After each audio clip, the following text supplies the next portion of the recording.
Hello guys, welcome to my YouTube channel. This is me Aniket Gupta. So guys, आज हम अपने finally parasitic adaptation and degeneration के topic को complete करने जा रहे हैं। और ये बहुत ही वास्ट टॉपिक था जिसके लिए आपको बहुत वेट करना पड़ा इसको कंप्लीट होने के लिए। लेकिन चलो, आज फाइनली ये वाला टॉपिक जो है वो कंप्लीट हो रहा है। और इसी के साथ आपका अब फर्स्ट यूनिट का एक ही टॉपिक रह गया है, इम्यूनिटी का, जिसको मैं बहुत जल्दी कवर करूँगा। उसकी भी आपको वीडियो जल्द मिल जाएगी। और अगर आपने मेरे चैनल को सब्सक्राइब नहीं किया है तो कर लीजिएगा, ताकि आपको हर एक वीडियो सबसे पहले मिल सके।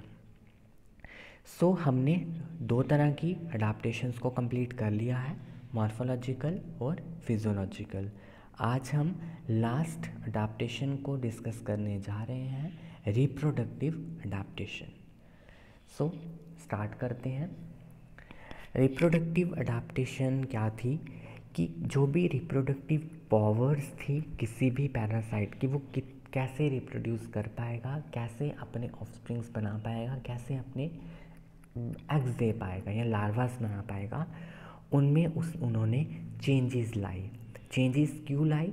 सो दैट कि उनका जो डिस्पर्सल का जो चांस है, क्योंकि ये डिस्पर्स होते हैं, डिस्पर्सल का जो चांस है और जो इन्फेक्शन का चांस है, उनको ये इंक्रीज़ कर सके। और जो जो जो अल्टीमेटली किसके जो अल्टीमेटली क्या करवाएगी, जो अल्टीमेटली इंक्रीज़ कराएगी इनके चांसेस ऑफ देयर सर्वाइवल। ठीक है, कि जितना ये डिस्पर्स होंगे, जितनी दूर दूर तक फैलेंगे, जितनी ज़्यादा ये इन्फेक्शन कॉज करेंगे, उतने ज़्यादा इनमें सर्वाइवल इंक्रीज़ होगा। अगर इनका कम नंबर प्रोड्यूस होता है तो वो कुछ ना कुछ कारणवश ख़त्म हो गए, क्योंकि इनको बहुत सारी कंडीशंस के साथ उलझना पड़ता है। तो इसीलिए ये इनकी जो रिप्रोडक्टिव पावर्स होती हैं उनको ये बहुत ज़्यादा इंक्रीज़ कर देते हैं। ठीक है, तो जितने जैसे कुछ पैरासाइट्स हैं वो कितने ज़्यादा एग्स को प्रोड्यूस करते हैं। वो क्यों करते हैं? क्योंकि वो अपने डिस्पर्सल को इंक्रीज़ कर सके और इन्फेक्शन को इंक्रीज़ कर सके, जो अल्टीमेटली किसको इंक्रीज़ करेगा, इनके चांसेस ऑफ सर्वाइवल को। ठीक है, तो जिसके अंदर सबसे पहला आता है एक्सेसिव मल्टीप्लिकेशन। ठीक है, अब कॉम्पनसेट करने के लिए जो अनअवॉइडेबल लॉस है पैरासाइट का ड्यूरिंग देयर ट्रांसमिशन, जब ट्रांसमिशन होती है एक होस्ट से दूसरी होस्ट में, तो बहुत ज़्यादा लॉस होता है पैरासाइट्स का। और उस चीज़ को कंपनसेट करने के लिए पैरासिटिक प्रोटोजोन्स वंडरफुली अडाप्टेड होते हैं to multiply excessively so as to increase their chances of survival. वो बहुत ज़्यादा क्या करते हैं, एक्सेसिवली मल्टीप्लाई करते हैं, अपना नंबर को बहुत ज़्यादा इंक्रीज़ कर देते हैं, सो दैट वो चांस, उनके जो चांस हैं सर्वाइवल के, वो इंक्रीज़ हो सके। सबसे पहले हम देखें प्लाज्मोडियम की। जब आप प्लाज्मोडियम का पूरा लाइफ साइकिल स्टडी करोगे, मैंने आपको पहले भी स्टडी करवाया है होस्ट इंटरडिपेंडेंस में, तो हमने वहाँ देखा था कि जो वहाँ पर जब वो लीवर सेल के अंदर जाता है तो वहाँ पर वो शाइज़ोगोनी करता है, हेपेटिक शाइज़ोगोनी जिसको बोलते हैं, जिसमें एक सिंगल स्पोरोसाइट जब एंटर करता है तो वो कितने ज़्यादा वो बनाता है, अपने जैसे और बनाता है, मल्टीप्लाई कर करके फिर सेल बर्स्ट कर जाता है, सेल के अंदर से बड़े सारे वो निकलते हैं। तो ये सब क्यों मल्टीप्लाई कर रहे हैं? क्योंकि उनके सर्वाइवल को इंक्रीज़ कर सके, जिसमें वो क्रिप्टोसाइट और शाइज़ोन्ट स्टेज से जाता है। और इनमें से जो पैरासाइट्स निकलते हैं, 1000 टाइनी पैरासाइट्स निकलते हैं, उनको क्रिप्टोमिरोसाइट्स बोलते हैं। फिर वो किस साइकिल में चला जाता है, इरिथ्रोसिटिक शाइज़ोगोनी में। इरिथ्रोसिटिक शाइज़ोगोनी आरबीसीज के अंदर होती है, जहाँ पर माइक्रोमेटा क्रिप्टोसाइट बनते हैं जो आरबीसी के अंदर जाते हैं। ठीक है, through intermediate stage trophozoite, signet ring stage, amoeboid stage and schizont, and finally 12 to 24 small size uninucleate merozoites बनते हैं। ठीक है, तो ये जब आप लाइफ साइकिल स्टडी करोगे आपको पूरा समझ में आ जाएगा। अभी आपने सिंपली ये इसमें याद रखना है कि ये जो है ये बहुत ज़्यादा मल्टीप्लाई करते हैं। इसके बाद है एक्सेसिव मल्टीप्लिकेशन इन हेलमिन्स। हेलमिन्स में भी बहुत ज़्यादा मल्टीप्लिकेशन होती है, स्पेशली जो एंडोपैरासाइट्स हैं वो डेवलप करते हैं रिप्रोडक्टिव ऑर्गन्स को और prolific breeders to compensate their inevitable loss during the transmission from one host to another through unfavorable environmental conditions, and this ensures the continuation of their species। ठीक है, किसके through example पढ़ते हैं। Parasitic helminths हमें पता है monoecious है या फिर हर्माफ्रोडाइट है और ये सेल्फ फर्टिलेशन करते हैं। ठीक है, कुछ एक्सेप्शंस हैं, शाइजोस्टोमा जो ब्लड फ्लूक है ये हर्माफ्रोडाइट नहीं है। अब हर्माफ्रोडिटिज्म का एक एडवांटेज है, क्या कर सकते हैं, ये इंश्योर कर सकते हैं कॉपुलेशन को और इंक्रीज़ करते हैं रेट ऑफ रिप्रोडक्शन को as all the individuals will be fertile होते हैं और ये खुद सेल्फ फर्टिलाइजेशन करके ये आगे एग्स को प्रोड्यूस कर सकते हैं। सो अगर देखा जाए 200 लीवर फ्लूक्स एक लार्जर बाइल डक्ट में रहती हैं शीप के, और हर एक लीवर फ्लूक जो है वो 500,000 कैप्सूल्स बनाती है। आपने ये चीज़ याद रखनी कि 200 लीवर फ्लूक कहाँ रहती हैं, लीवर के लार्जर बाइल डक्ट के अंदर शीप के। ठीक है, और वहाँ से हर एक फ्लूक जो है 500,000 जो है कैप्सूल्स को ये प्रोड्यूस करती है।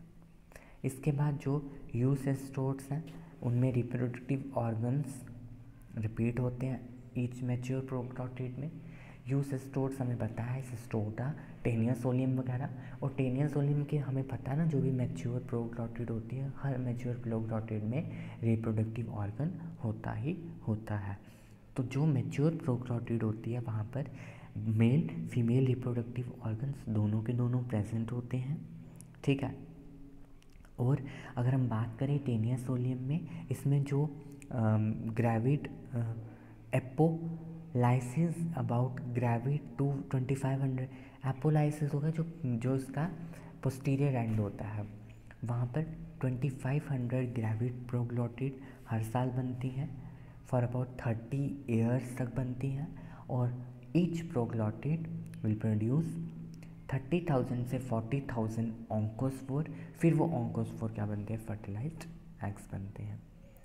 और gravid proglottid and all other organs except uterus को छोड़ के बाकी सब ऑर्गन्स डिजनरेट हो जाते हैं। क्यों डिजनरेट होते हैं, क्योंकि यूट्रस के अंदर एग्स होते हैं और उसके लिए उनको एक बहुत ज़्यादा सरफेस एरिया चाहिए होता है यूट्रस के लिए। यूट्रस ब्रांच होता है, कैप्सूल फील्ड होते हैं उसके अंदर, सो दैट्स वाई वो बाकी ऑर्गन्स डिजनरेट हो जाते हैं और पूरा का पूरा जो एरिया है वो कौन कवर कर लेता है, यूट्रस कवर कर लेता है।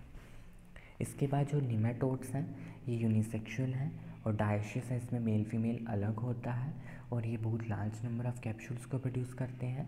सिंगल फीमेल जो है वो 27 मिलियन कैप्सूल्स को प्रोड्यूस करती है अपनी यूट्राई में, और कितने एग्स को करती है प्रोड्यूस, 15,000 से 200,000 कैप्सूल्स पर डे। आप कुछ सोच सकते हो एक दिन में 15,000 से लेकर 200,000 तक ये कैप्सूल्स को प्रोड्यूस करती है। तो कितना जल्दी ये क्या कर रहे हैं, मल्टीप्लाई कर रहे हैं, है ना, कितनी जल्दी इन्होंने अपने आगे ऑफस्प्रिंग्स को इतनी ज़्यादा नंबर में बनाया।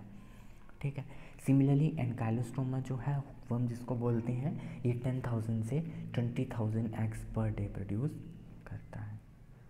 अब जो एंट्रोबियस है जिसको हम पिनवर्म के नाम से जानते हैं, ये पिनवर्म जो है ये अपने शॉवर ऑफ एग्स बहुत सारे एग्स को प्रोड्यूस करती है, कहाँ पर, होस्ट के एनस में, और वहाँ से क्या होता है, वहाँ से कभी कभी इचिंग होती है, छोटे छोटे बच्चे, तो फिर उनको वहाँ पर इचिंग होती है तो वहाँ पर एग्स लेके होते हैं, किसने, एंट्रोपियस ने, पिनवर्म ने। एंड क्लॉथिंग में और बेडशीट्स में भी ये शॉवर ऑफ एग्स प्रोड्यूस कर देती है एंट्रोपियस। तो ये इनमें हमने क्या देखा कि इन्होंने अपने रिप्रोडक्टिव पावर को इतना ज़्यादा इंक्रीज़ कर दिया है कि ताकि इनका सर्वाइवल हो ही सके। अगर कुछ थोड़े बहुत इसमें मर भी गए फिर भी बड़ा नंबर है, कोई ना कोई जिंदा रह ही जाएगा। ठीक है। फर्स्ट है एक्सेसिव मल्टीप्लिकेशन, सेकंड है हैवी इन्फेक्शन। हैवी इन्फेक्शन मतलब कि जब भी किसी भी होस्ट की बॉडी में रहेंगे वहाँ पर बहुत ज़्यादा इन्फेक्शन कॉज करेंगे, ठीक है। पैरासिटिक प्रोटोजोन्स जितने भी अडाप्टेड होते हैं फॉर हैवी इन्फेक्शन, जो हमारा स्पोरोजाइट है, अबाउट 1000 स्पोरोजाइट्स इंजेक्ट होते हैं ह्यूमन ब्लड में along with 1 drop of saliva of infected female anopheles. जब इन्फेक्टेड फीमेल एनोफिली बाइट करती है, ब्लड सक करती है, तो उसकी एक ड्रॉप के अंदर हज़ारों स्पोरोजाइट्स होते हैं। तो आप खुद अंदाज़ा लगा सकते हो कि कितनी हैवी इन्फेक्शन कॉज करते हैं, ठीक है।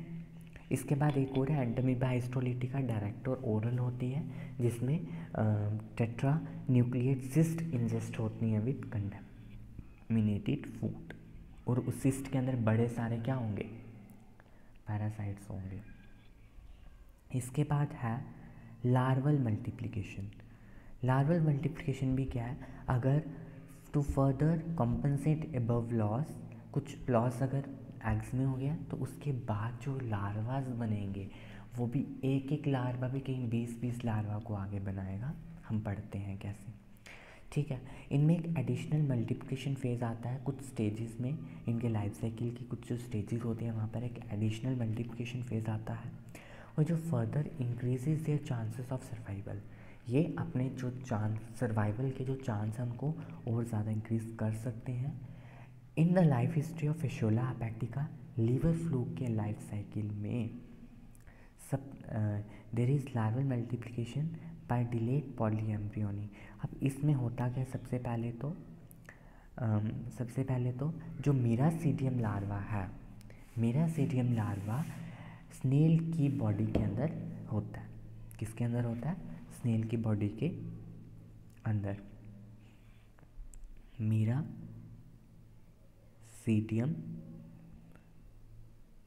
लार्वा किसकी बॉडी में है, शीप की बॉडी में, भेड़ की बॉडी में। मीरासीडियम लार्वा से 4 से 5 रेडिया लार्वा बनते हैं। क्या बनते हैं, रेडिया लार्वा।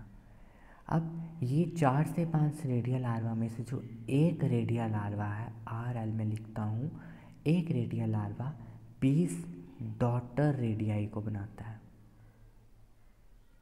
एक रेडिया लार्वा 20 डॉटर, 1 से 20 बनते हैं। 1 से कितने रेडिया लार्वा बनते हैं, 20, और उन 20 में से कितने बनते हैं, 16 से 20 सर्केरिया लार्वा बनाता है। एक 60 से 20 सर्केरिया लार्वास बनते हैं उस 20 डॉटर से, 16 से 20 सर्केरिया लार्वा बनता है। और ये सर्केरिया लार्वा शीप की बॉडी से बाहर आकर किसकी बॉडी में चला जाता है, मैन की बॉडी में। यहाँ पर ये शीप नहीं है, यहाँ पर स्नेल आएगा। मैंने गलती से बोल दी, यहाँ पर स्नेल आएगा। और अब ये किसकी बॉडी में जाएगा, शीप की बॉडी में जाएगा, और शीप की बॉडी में जाता है, और वहाँ जाकर वो किस लार्वा में कन्वर्ट होता है, मेटासर्केरिया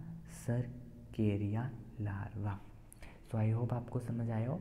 सबसे पहले स्नेल की बॉडी में, जो स्नेल होती है, देखी होगी स्नेल सभी ने, स्नेल की बॉडी में मीरासीडियम लार्वा होता है।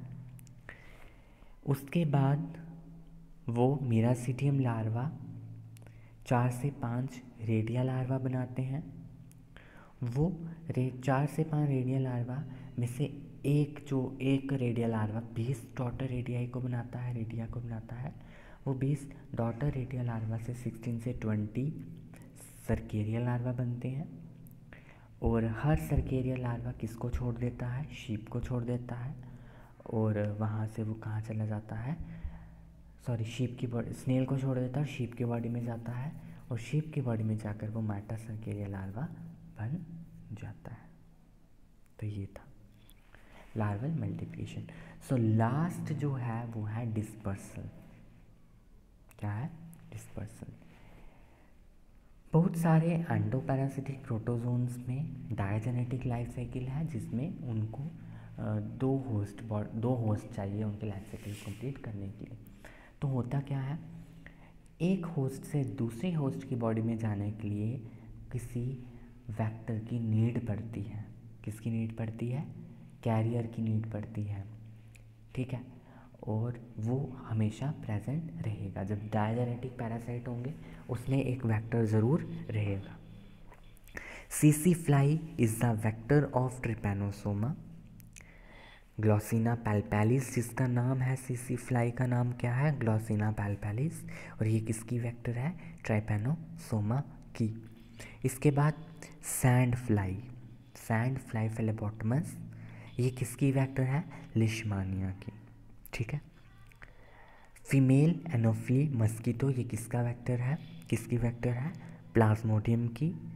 और ये सारे के सारे वेक्टर्स इनके चांसेस ऑफ डिस्पर्सल को इंक्रीज़ करते हैं और इनके सर्वाइवल को, मतलब कि जो एक पैरासाइट एक होस्ट से दूसरे होस्ट में वो पैरासाइट जाना होता है, उनको सेफली पहुंचा सके, सेफली उनको डिस्पर्स कर सके और उनके सर्वाइवल को भी क्या कर सके, बचा सके।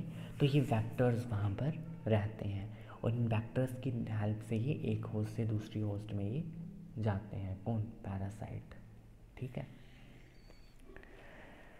The presence of complex life cycle of flatworms due to formation of several larval stages and the presence of one or more intermediate host in their life history bring about dispersal and reduce their period of exposure to the external environmental hazards. जो flatworms हैं उनका life cycle थोड़ा complex है, जहाँ पर several larval stages बनती हैं और वहाँ पर एक से ज़्यादा इंटरमीडिएट होस्ट हो सकते हैं उनके लाइफ हिस्ट्री में, जो कि एक सेफ डिस्पर्सल करवाते हैं और उनका जो एक्सपोज़र का जो टाइम है एक्सटर्नल इन्वायरमेंट से वो भी बहुत कम होता है।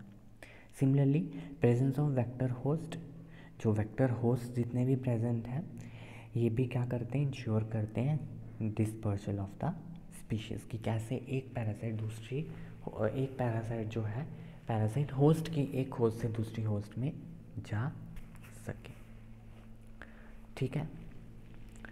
सो कंक्लूजन से अगर हम देखें क्या निकलता है, जितनी भी मॉर्फोलॉजिकल, फिजियोलॉजिकल और रिप्रोडक्टिव अडाप्टेशन है, इनसे ये देखा गया कि जो पैरासिटिक प्रोटोजोन्स हैं वो एक सर्टन रिमार्केबल चेंजेस में जाते हैं in their structure, metabolic functions and reproduction, so that उनकी सर्वाइवल को इंश्योर हो सके, उनका जो सर्वाइवल है, ज़िंदा रहना जो है वो इंश्योर हो सके और उनकी जो रेस चली आ रही है, जो स्पीशी है वो कंटिन्यू रहे। सो इसीलिए पैरासाइट्स इन सभी चेंजेस के अंडर को जाता है। सो विद दिस हमारा ये वाला जो पूरा का पूरा टॉपिक है वो कंप्लीट हो जाता है। So thank you guys, thank you so much.